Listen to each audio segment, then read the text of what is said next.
Chapter 24. The First Earthworlds, Part 2. The Charnel Worlds. Illathurion had been infiltrated. Long centuries had passed since the architects had departed Illathurion on their journey of exploration. Upon their return, they espied 9 accordant and abyssal worlds orbited by glowering red moons and burning black stars. And stirring in the midst of that abyss's churning pitch and roiling fires, upon the 9 planes and in the thin, dark spaces beneath and between, enshrouded entities and their ancient lieges moved about.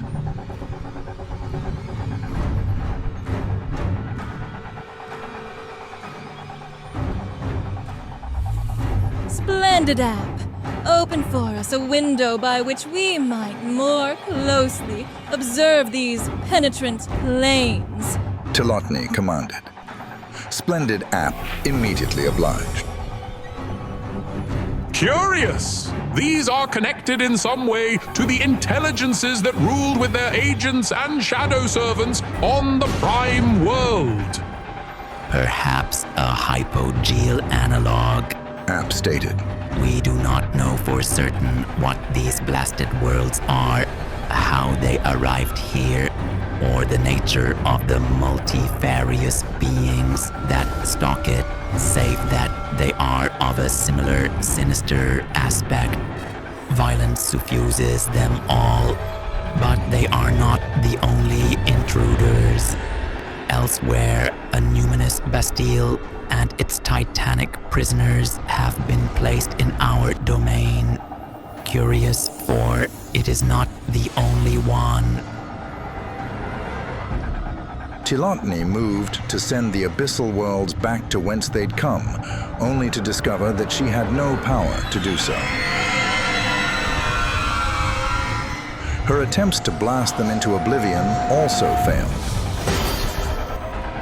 These worlds cannot be exiled, for they are not technically within Illathurion, and yet they manifest here.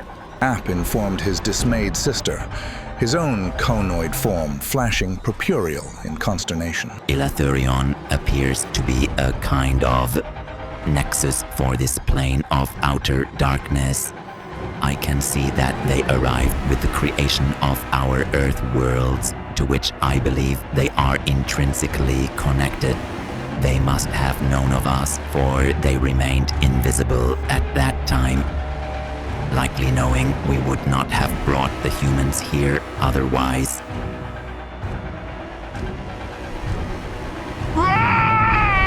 Whomever reigns upon these charnel worlds are of at least equal power to us. Sign added, also trying and failing as well to remove or destroy them. We'll see about that! Tilotny did not care for mysteries, let alone spirits and spheres that could not readily be banished or eliminated by their power.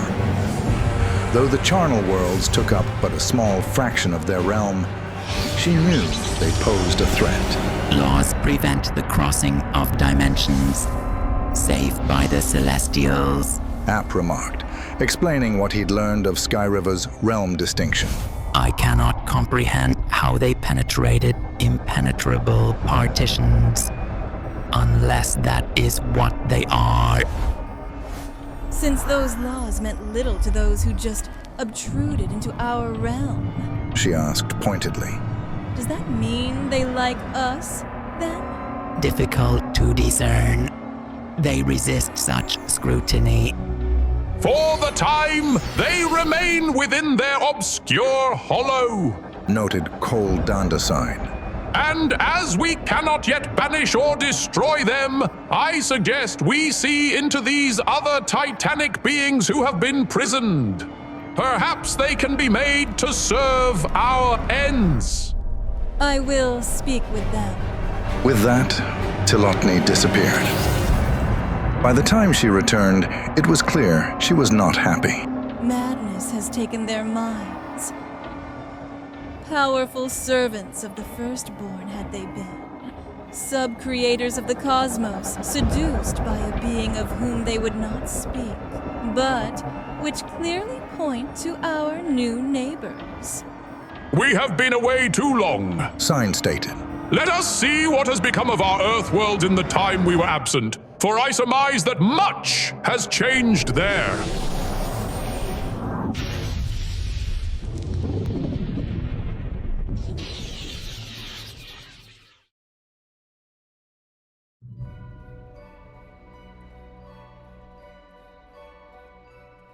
Placed in the corresponding Ihai system in wild space, the first of the architect's Earthworlds had been called Urtha.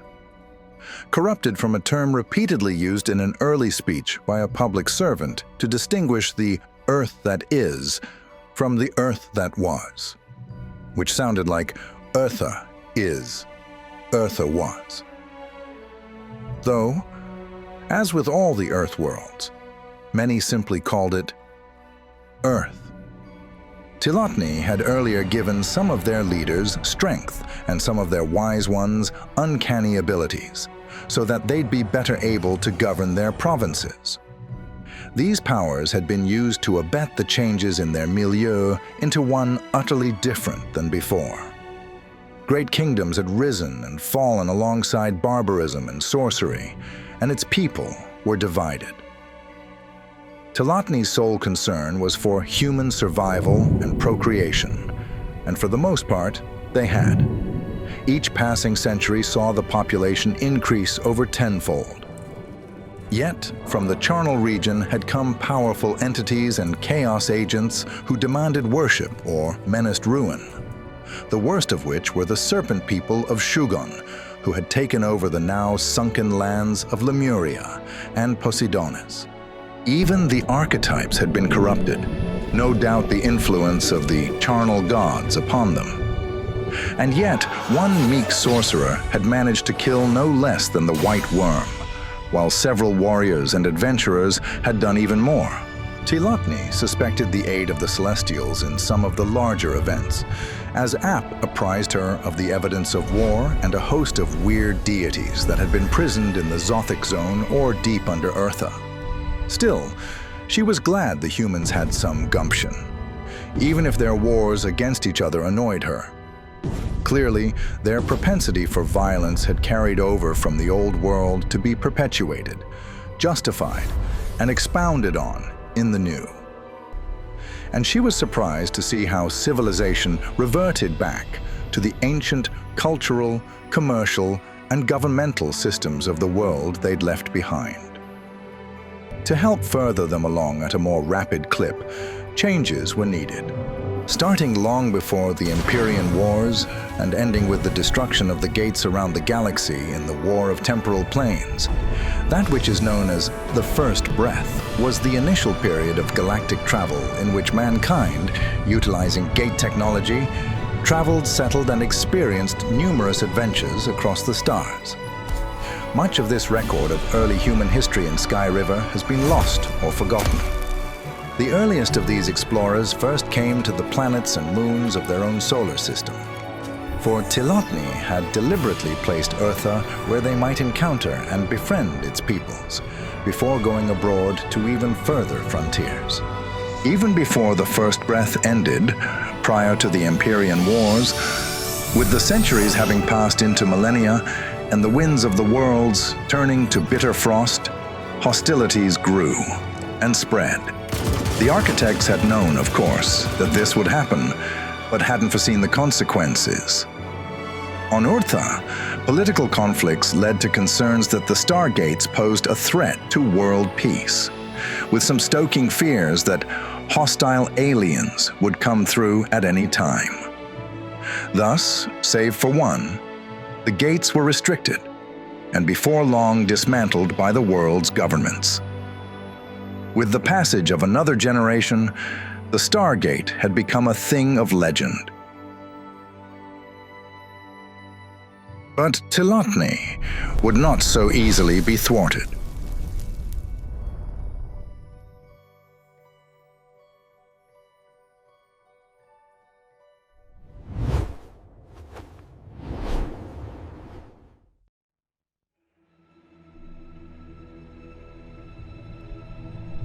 While Telotny was dealing with issues on Earthar, Cole Dandasine summoned Splendid App to show him the arrival of several black monoliths that had appeared upon Terra and within its solar system. Curious. Splendid App bleated. They are encoded, claiming to be from a firstborn race who transcended the tyranny of matter. Skillful liars are our neighbors below. Cole Dandasine remarked. Why now? Telotny cleansed Urtha of their influence. For the time, App pointed to the monoliths. these have recently come from the rogue planet Nidlithon, which circles a rogue infernal star and its dark companion. The evil presence of these Eldritch Powers is ever skulking at the edge of consciousness, but they have not directly hindered or engaged with us. Apparently that has changed. Returned Sign. These intelligences may not yet be as potent as they wish, for even in Sky River there are powerful rubrics by which we are all bound. But that will not stop them from reaching beyond their own worlds in preparation for some unseen day in which they will stretch out from the outer darkness, seeking purchase in the realms beyond. Having failed on Urtha, it is against the other Earthworlds that they now move. It has already begun. Sign stated with disgust as he mentally probed the monoliths, discovering that they had caused mouths from the different Charnel Worlds to open upon various places on Terra. These doorways are ready to open. Metaphysical borders. App replied as he too peered deeper, frowning as he did so. Already they have connected to the seed implanted in Terra and created several portals from which copious life forms have been transferred. They are likely awaiting the signal from their masters to attack. A different tactic, more subtle than on Eartha. Sign replied, intrigued and excited by the prospect. What kind of life forms can you detect? Numerous and numinous are the progeny of those who come forth from the infernal caldera, referred to as Old Ones and Demons by the Earth peoples who believe them to be myths. Judging by their functions and forms, it is not an inaccurate term. This contest should prove diverting. Sign grinned, a mischievous expression burning on his gloaming face. No doubt. App remarked. But the monoliths are more. They are enhancers as well, though to what purpose I cannot ascertain. Perhaps they seek to increase the strength and intelligence of their armies, but why not do so prior to sending them here? Sign furrowed his brow, recalling old lore from the Dawn World. Ah! They intend to corrupt the human genome with their mutant bastards, beasts, and behemoths. That is disconcerting. App remarked. In this manner, might they ensure the formation of a hale and hybrid host? And so rob us of our prize. How did they learn of Eartha and of this world? App scanned the Terran minds. Uncertain. Some humans serve these powers. Of course they do. Sign rolled his eyes. Very well, let us dispense with these. I would request from you a favor. App interjected. Do not destroy the monoliths. The fallen Celestials and their pets cannot be allowed to interfere with our plans. They will not. App explained. I am curious to see the method and means by which they affect their subjects, albeit in an environment in which they are contained. It is my intent to annex them to a dimension of my own vagary. It will be shunted away from the galaxy, placed within a precise duplicate of your Terra, scrupulous to the last blade of grass. in this way shall we deceive the deceivers. Is not one dimension enough to play in? Sign demurred. Never did I have sovereignty over Hyperion. App stated. But Up-Iron is mine, and perhaps in the agglomeration of dimensional purlieus in the grand omniverse, I might learn from the governance of Botapitans. For even within Sky River, we cannot access certain secret spheres. We all have our vices, said Cold Dandasine. So long as our sister's plot is undisturbed and I can play, I am content. Very well. App declared with a hint of pride. Splendid App went forth to take the monoliths. There was some resistance, but App had far more control and power than before. In the years to come, he would nurture the curious handiwork of the alien monoliths. The containment sphere of his Apiron dimension would hold many more of these experimental worlds and peoples, and he would observe, learn, and occasionally interfere with these worlds, upon which the laws of temporality were altered or suspended as he saw fit. But not all. Those he deemed productive were allowed to flourish and grow. And so Apiron became the dimension later known as the Infinity Realm.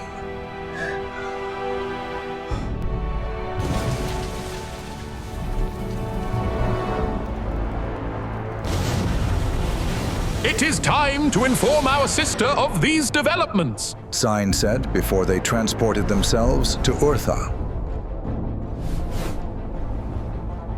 Tilotny listened gravely to the news. That these cryptic, rival powers had taken advantage of our absence is something we will have to deal with. Nor were they the only ones who visited our Earthworlds. Earlier, Sargonel of the Diathim had led some of his people to reconnoiter these new planets and had reported back the presence of humans in the galaxy. The Celestials knew the import of this, and how the coming of humans marked the beginning of the end of Sky River's golden age. Once mankind dispersed across the stars, there would be conflict. The Diathim continued to watch while attempting to discreetly espouse insight to those who might be receptive to their message. But only a minority came to embrace the wisdom of the seraphic beings of light. Get out of here! It is said that one of these, who came to Urtha, had gone rogue, having touched and been touched by the doleful and delirious essence of the Dreamlands. This pale and lovely maiden descended like a living flame from the boreal heights, with strange tidings and visions of vast seas, beyond what eyes can perceive.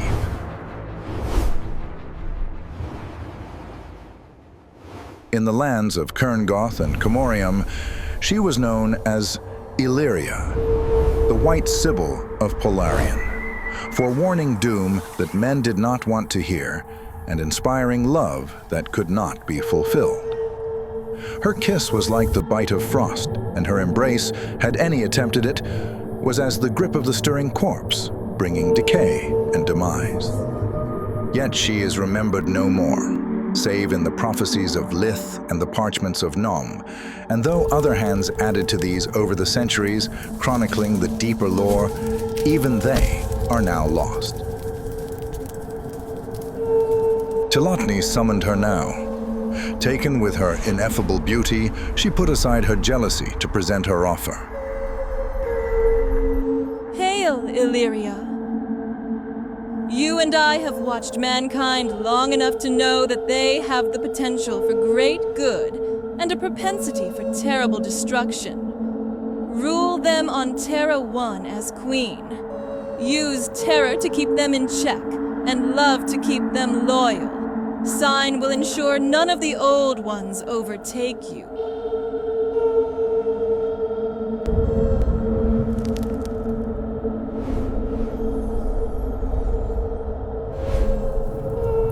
Why offer me this when you yourself can do this? And what do I get in return? Protection from the Celestials who seek you out, though you'll have to disguise yourself as one of these old ones. As for me, I have other tasks that I must attend to, that will see to it that we need never fear the Celestials again. There is more that I might tell you of these charnel gods and their armies. I would know what it is they want in Sky River. From ancient records no longer held by man as true, it is known that those who scratch at the gates of the black chasm in which they were chained hate the elder gods. So too do they hate their offspring, the elder races of Sky River. Though they go to great lengths to make it seem otherwise, the Eldritch Powers can only contort and remake the living, parody and degrade the dead, fashioning puppets dependent on their will. And as they tempt and terrify beings to their service, so do they feed on their essence. In these ways have they twisted creatures into beings substantively different from what they were before. Aggressive, hungry, filled with loathing. But more than this, what they wish is to dominate. Into the host bodies of the ignorant, broken, and benighted they go, to inhabit, procreate, and produce Cambion offspring, so that they might walk immortal in fitting vessels, ruling as god-kings over vast expanses, armies, and civilizations.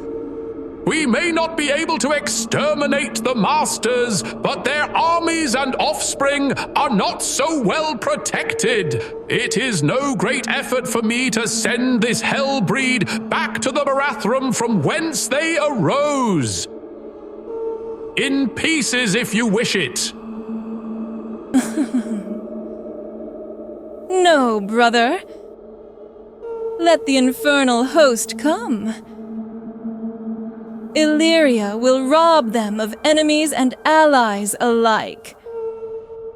Let the self-satisfied peoples of Terra be reminded that their power is great. They need only be tested. Illyria proved true to her word, but they would not leave success to the mad Diathim alone. The architects now chose a few wise ones to serve as wizards and to whom they gave longevity, rods of power, and a receptacle to contain a tiny piece of the essence of Kol Dandasine. Even as the infernal armies rose up in darkness, strength and cunning were infused into a line of warriors. When the enemy hordes burst upon their cities, believing they would easily subdue and crush their inhabitants, they were surprised to find them organized and ready for battle. Hold the line! Traps opening! Now! Push them! Through the gates! Drive them back! With me! Forward!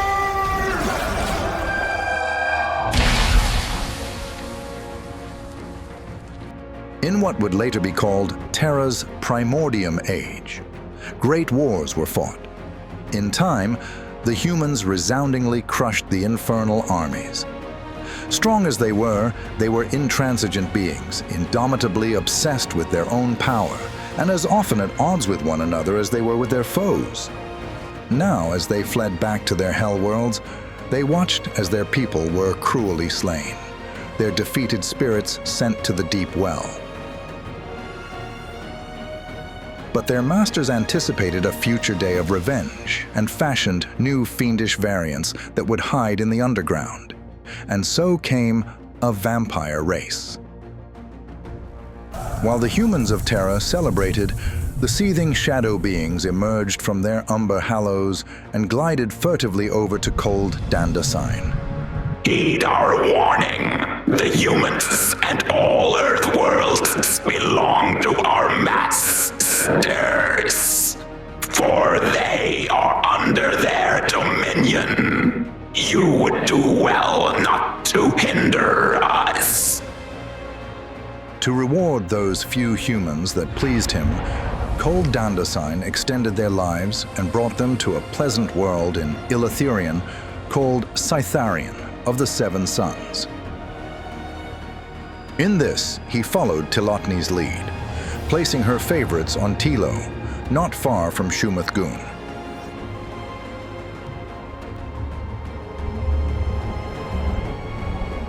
But to Ap she said to punish those she hated, and to Apith of the Seven Black Suns, a world governed by robots, they went.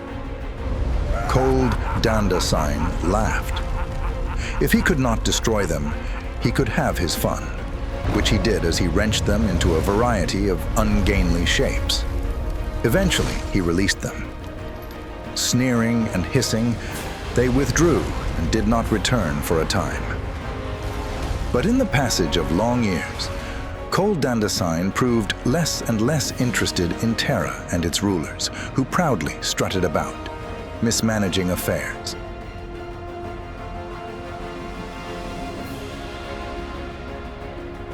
Even Illyria.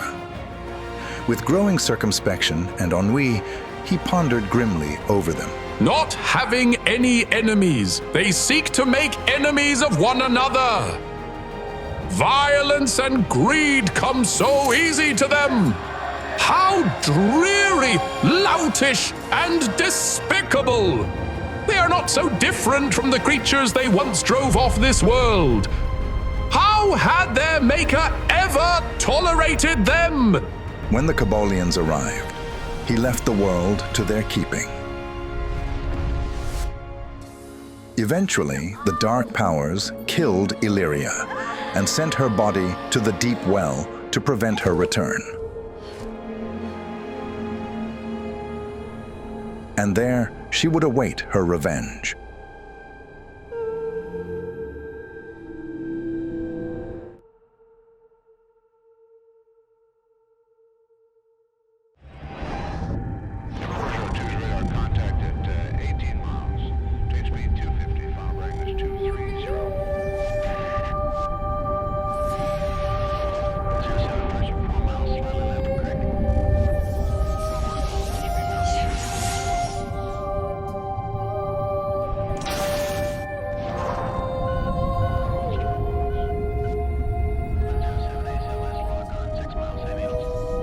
Pristine and beautiful without measure, Kobol was regarded as a paradise Earth to its inhabitants and shielded from outside detection within the magnetic sea.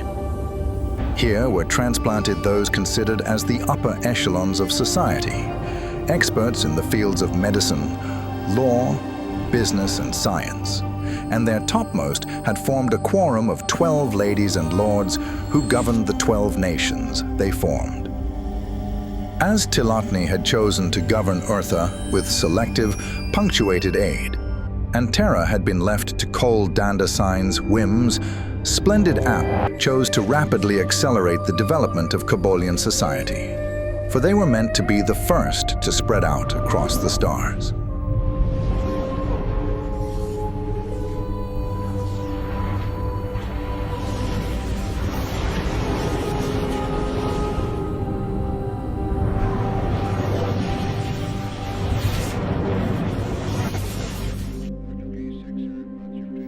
To achieve this end, he introduced technological advancements, along with augmentation drugs, to strengthen their bodies and minds.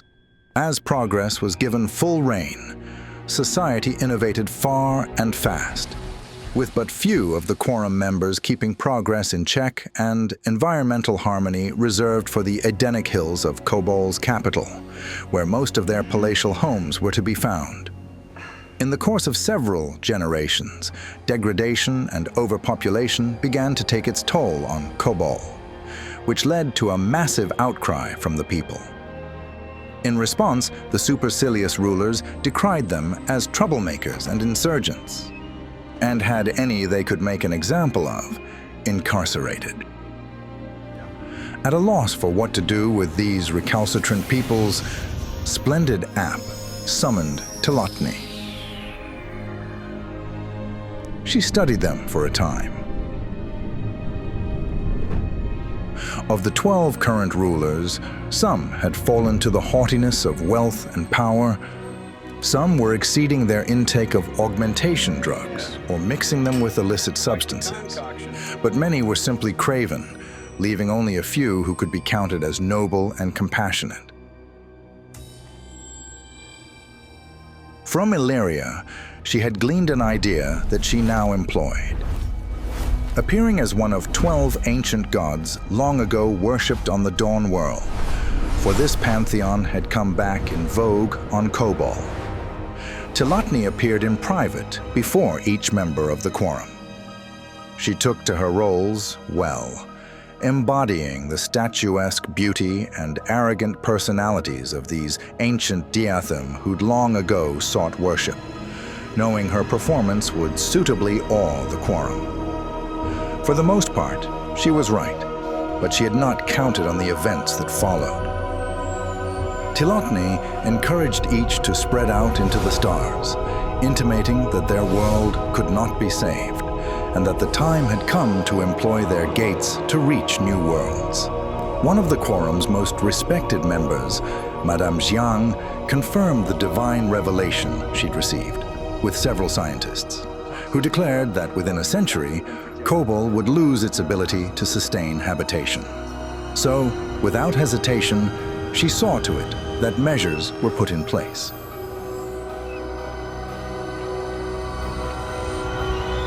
But after the first team departed for Arcadia, without warning, the interstellar gates were mysteriously destroyed. Great! Impact! Damage control! Report all decks! Seal the bulkheads! Get those fires out! Move! Shocked and furious, the Kobolians went to great lengths to find and round up those responsible. Security! Hands where I can see them! Cuff them! On your right! Temple secured. Step away from the sphere. Now! You don't understand what you're taking. Hands up! Suspects in custody. Global sweep complete. All units, stand by for transport. Tilotny peered deeper into this cabal, perceiving behind their actions an impression of some rancid will, but it vanished before she could seize upon the source. She knew that amongst the populace were those who believed they dwelt upon an accursed sphere, and in their sacred scrolls it was written that a people who despoiled their world, be it through copious bloodshed or pollution, were a doomed people. More curious to her were the passages that spoke of an ancient and abhorrent presence that dwelt below Kobol. While she could locate no entity that matched this description, she knew what it all meant. One of them had come to interfere here as well. In the meantime, scientists reported that several potentially inhabitable worlds within the system could easily be reached. And with their newly developed gravitic manipulation and terraforming technology a present reality, the quorum gave the go-ahead. Madame Jiang protested, reminding the quorum that they had agreed to leave the system entirely. She understood that without the gates, this was going to be harder to accomplish. But with vast resources at the quorum's disposal, it was possible, and she encouraged their scientists to keep working on solutions. The earliest terraforming efforts proved unsuccessful, causing riots to break out that led to the deaths of 3 of the quorum's lords. Stay with me, please! Come on! Hurry! Someone get a medic! They can't hide anymore! But a decade hence, Madame Jiang felt confident enough in their progress to announce that the salvation of their people was at hand. As part of the Global Exodus Alliance, aboard massive, newly constructed, diamond-shaped arc ships, migration to a new paradise world would shortly begin. Aten was the 9th member of the quorum, which had been renamed the Ennead. A fanatical devotee of the stars and sun, he persistently called out to his goddess as the GEA project neared completion. You have done well. Tilotny said, appearing before him in a leonine form. With bowed head and on bent knees, Aten beseeched her. Your guidance we need, O Great One. Your exile draws near. Once the arcs are prepared, direct your people to the Cyranus system. There, we have prepared for you a number of habitable worlds orbiting around 4 suns. Our sacred scrolls tell of our brethren dwelling up on an older world. I believe it is called Earth. The worlds I send you to will be as new Earths. However, there is one. It is inhabited by a people less advanced than yours. Such a land would benefit from the wisdom you bring. Tilotny smiled at his sincere adulation. As she saw no harm in consenting to his wishes and perhaps advancing Urtha further along, she conceded. Very well. You and yours may go. Follow these coordinates to a rift I have opened for you. It will lead you there. A star map appeared in the air before him, which he copied ere it vanished.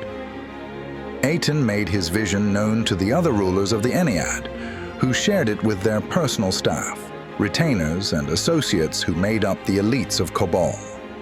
But he kept the star chart embedded in his medallion, which was the symbol of his power in the Quorum. But this sparked jealousy amongst the other members of the Ennead, who murmured that Aten would wield dominion over a wealthy and established world, while they would be forced to spend years laboring over an undeveloped rock. The fact that they would remain in the comfort of their ships, while the working classes did the laboring, was never mentioned in their discourse. And it was agreed upon by 6 of the 9 that they would steal the star map he'd obtained. We proceed as planned. The theft did not go as planned.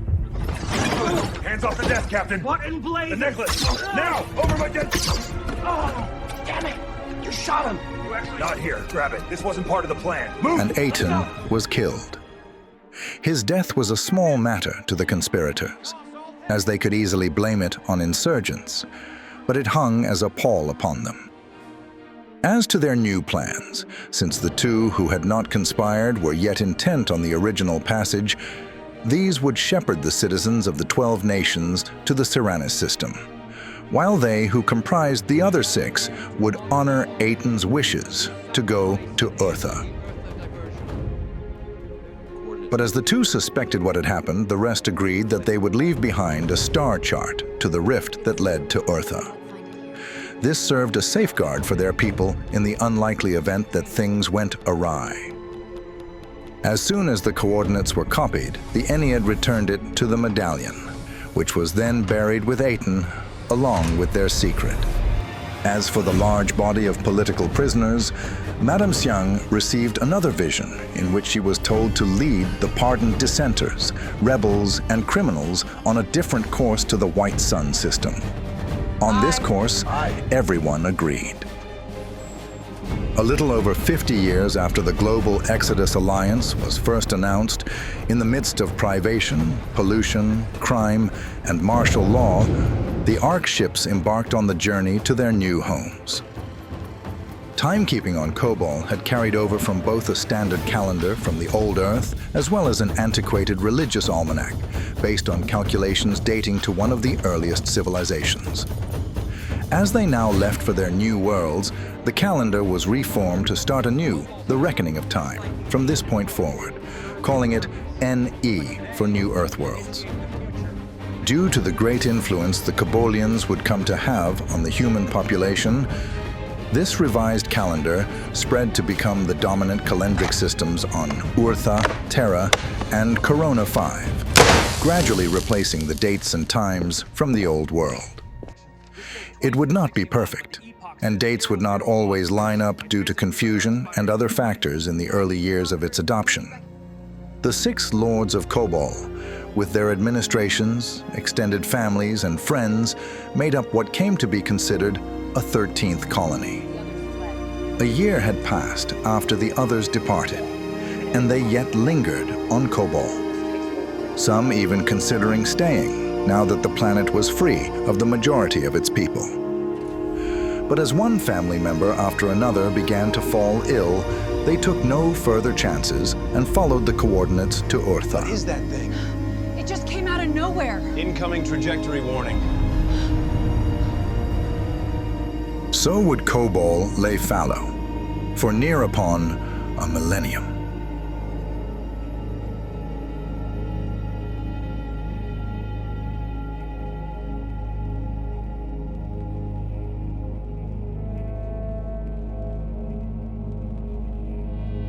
Known to its inhabitants as Earth or Terra, the fourth world of the architects was designated for their absent brother, Horlus Horlus. As he had left them and not returned, so too would they abandon the people of this Earthworld. Whether civilization thrived or burned, it was emblematically left in the hands of their recreant sibling. Located at the edge of the galactic rim and near to the satellite galaxy of Masula, the human population on Sol would progress on their own without the assistance of the architects. As they never received a gate, society advanced much as it had on the old world before the advent of technology. With the slow development of mankind's culture and technological state and the perceived lack of a protecting architect, a host of dark forces out of the Charnel Worlds were sent to the neighboring moon and planets of that human world, imagining that the humans of Sol would prove easy pickings. And the enemy had gone to great measures to inflame them against the humans, so that they were eager to cross space to exterminate the perceived usurpers. But Horlus Horlus was aware of the world that his siblings had left in sardonic honor of him, and in his own surreptitious way, he provided direction and aid against the many deadly forces that seeded or surrounded it. O children of Bogan, the architects have fled. The cradle of Sol lies unguarded, the sunsick world awaiting its masters. Tonight, we claim this world for the true Father.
Inside, now! I won't say it again. Mommy, I need to tell you something.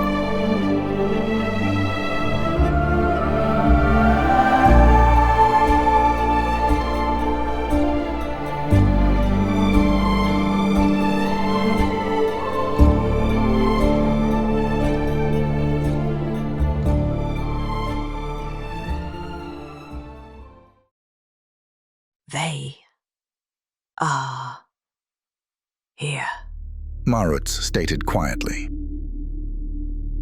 In bringing the humans to our realm, the architects have inadvertently opened a window to their demimonde. The Celestials had known aforetime of those unsleeping eyes watching and waiting for the opportunity to infiltrate.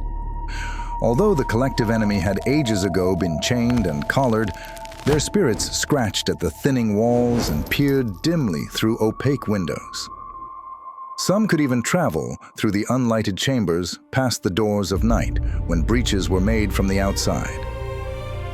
In the Dawn World, upon which they'd staked a claim, their accomplices and lesser officers preyed on the weak and wounded, isolating and alienating them, for their trauma and suffering was as ambrosia for them, while others bent their will on turning innocent hearts rancid, so that they too proliferated the spreading dark.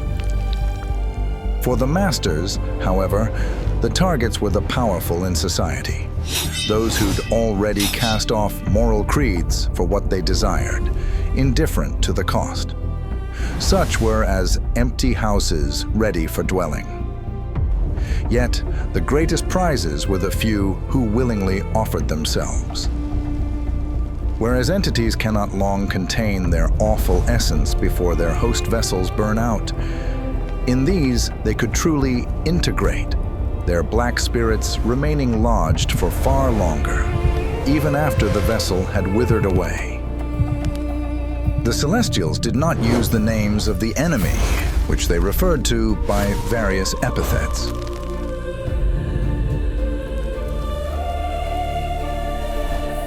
Bogan,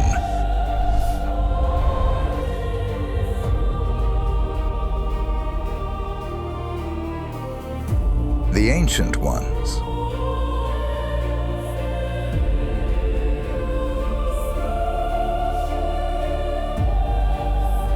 Lords of Darkness,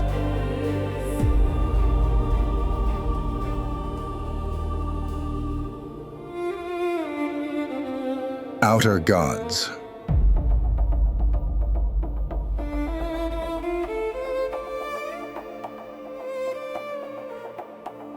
Necromantic Ones,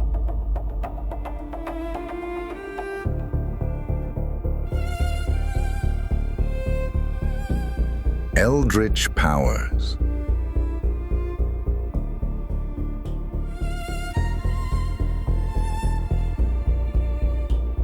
Eternal Ones,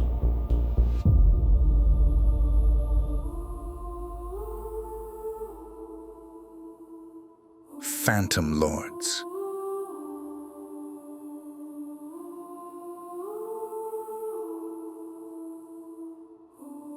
Timeless Ones,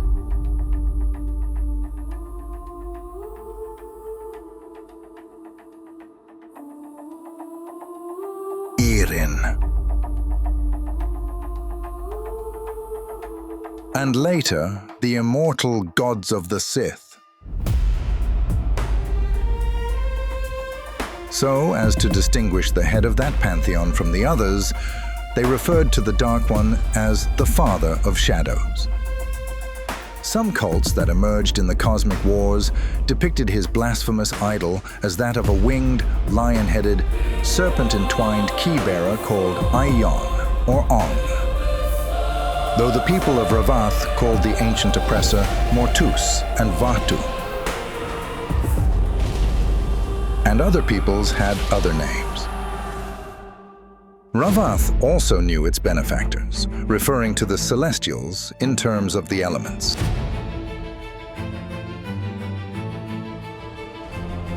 Luxos as Solon, Earth, represented by a boar.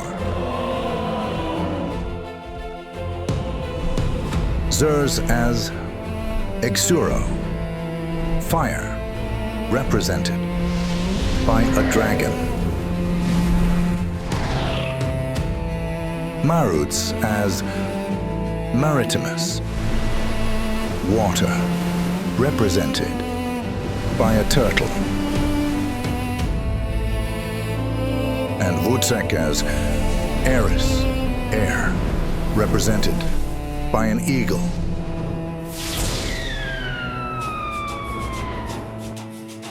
Collectively, they were called the Affinity Gods, though they accepted no worship. For Marutz, it was a uniquely disquieting moment, for she had made up her mind as to what needed to be done and now revealed her decision.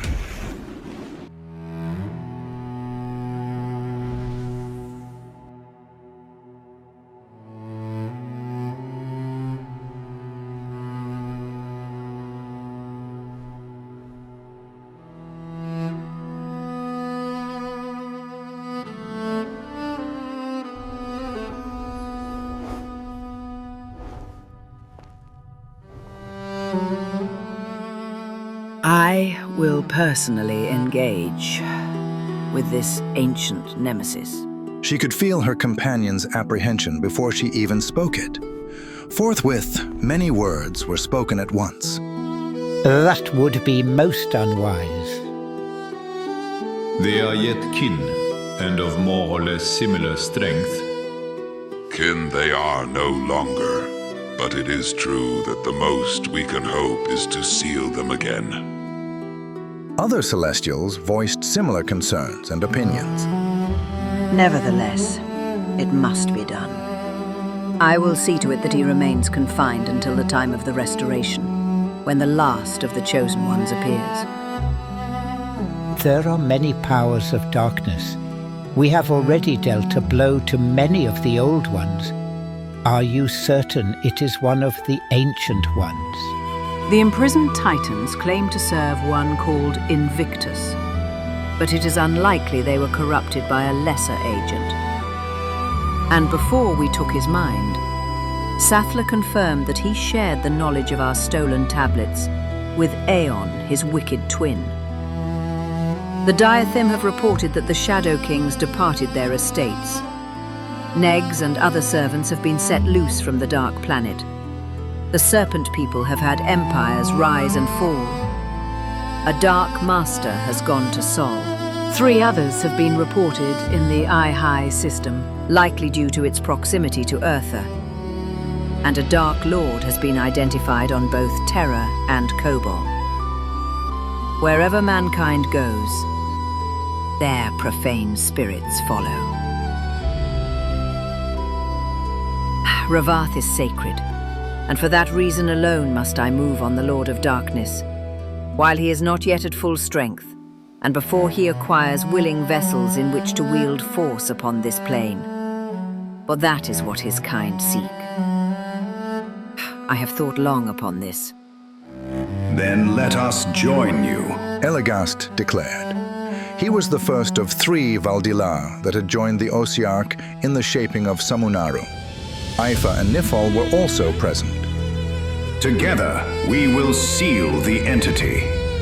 No! If for some reason we are defeated, it will result in all of us being confined and our capacities greatly diminished. I must do this alone.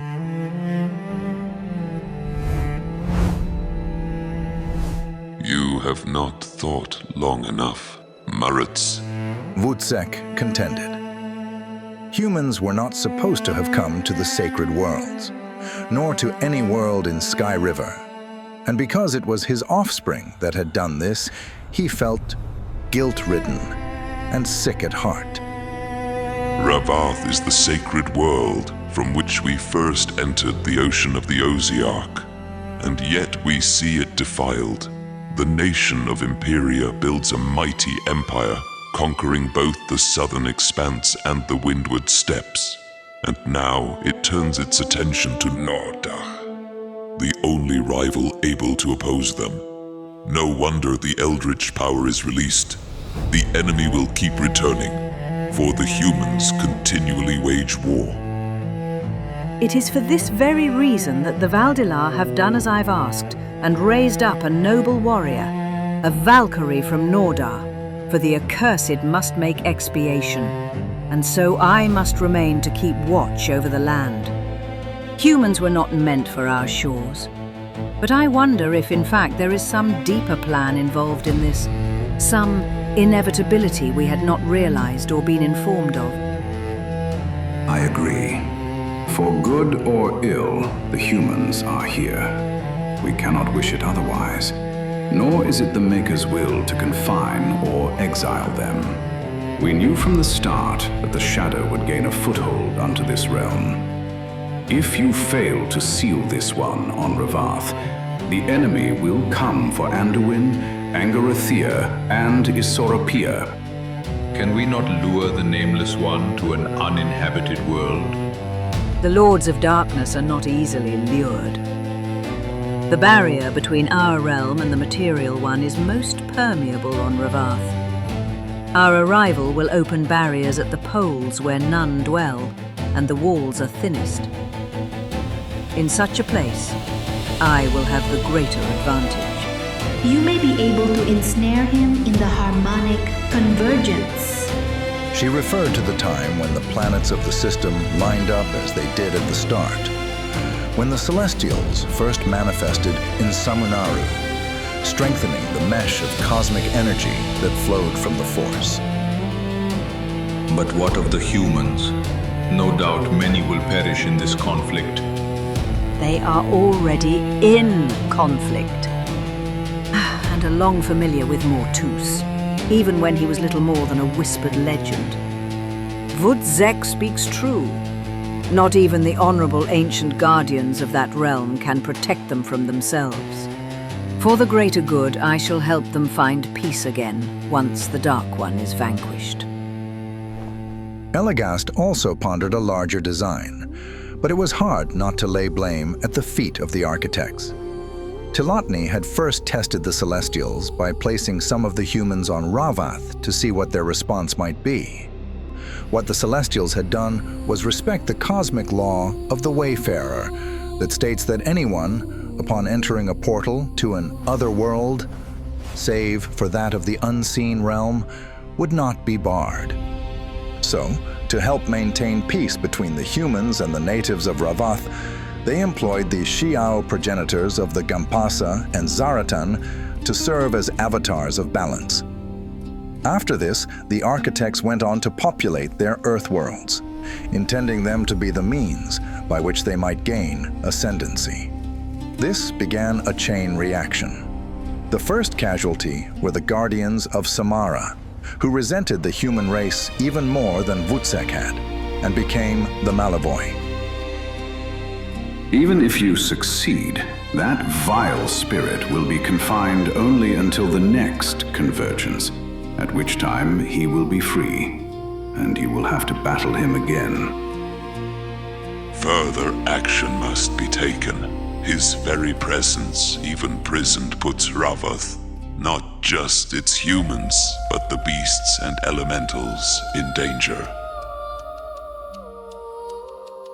I will fashion for them a spirit world, akin to the circle of the spirit, wherein they will be contained and safe for a time.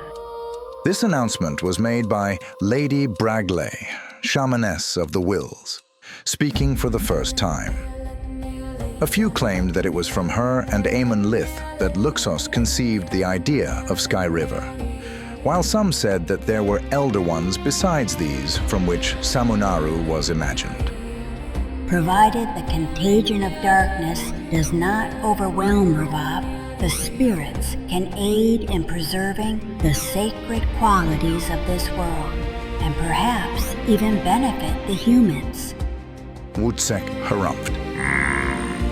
He respected the priestess, ancient and wise as she was, but that did not mean he always agreed with her.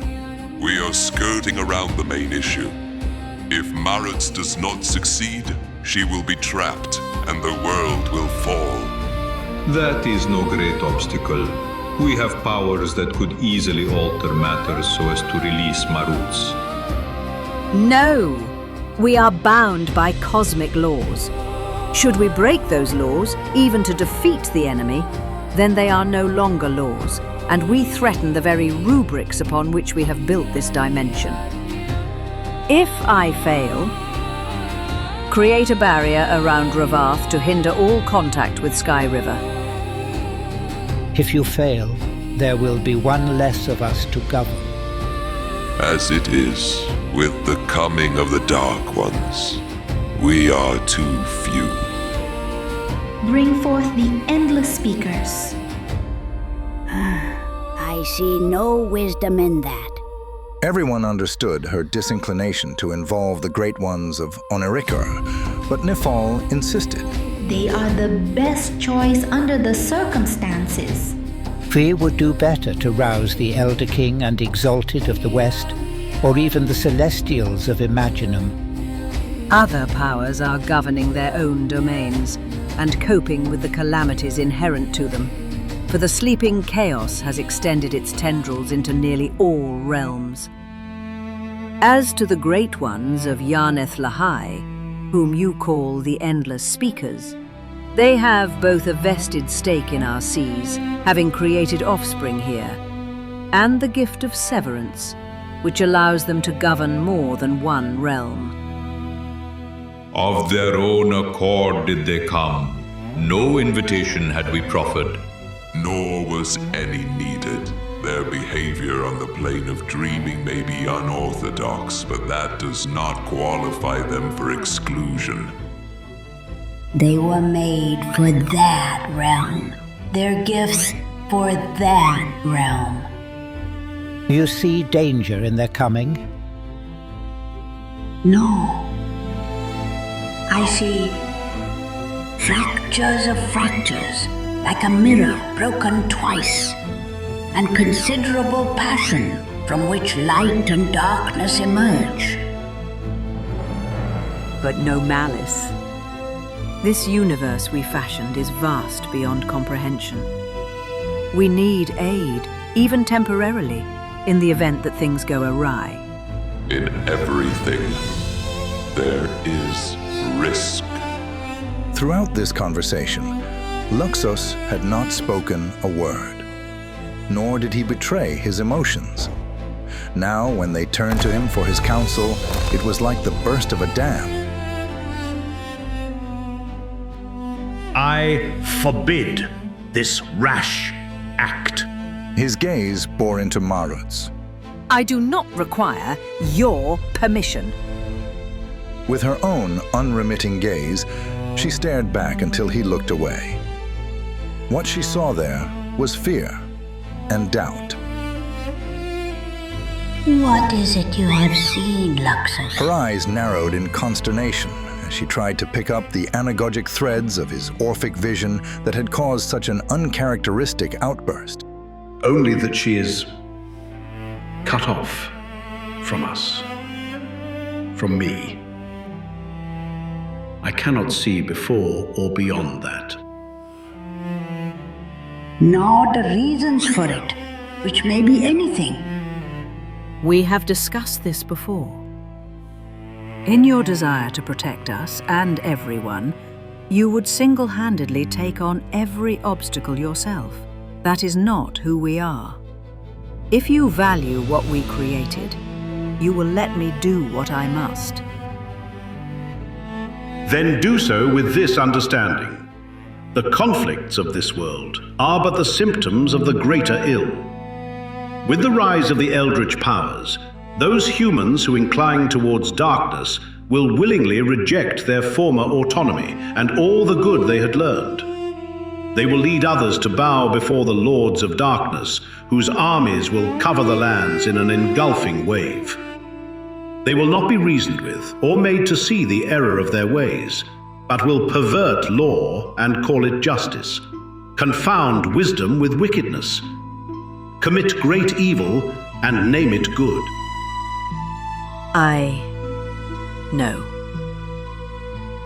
And so we must ever be a beacon of light for those in the roaring seas, a candle of life for those encircled by darkness, a warming fire for those who will not succumb to the engulfing night. We left the old world so that we would not have to contend with death and destruction. It appears that we cannot escape this fate. It was said that they would taint many things before the end. Even that which we strived so long to build.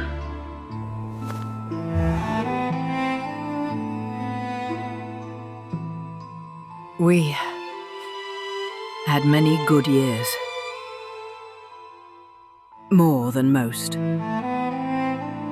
And yet, it never seems to be enough.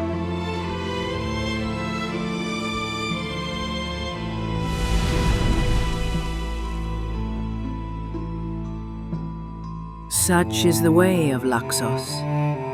Ever has he sought the ideal in all things. As do we all. We were not crafted for imperfection. To do what is right does not require perfection. Only resolve.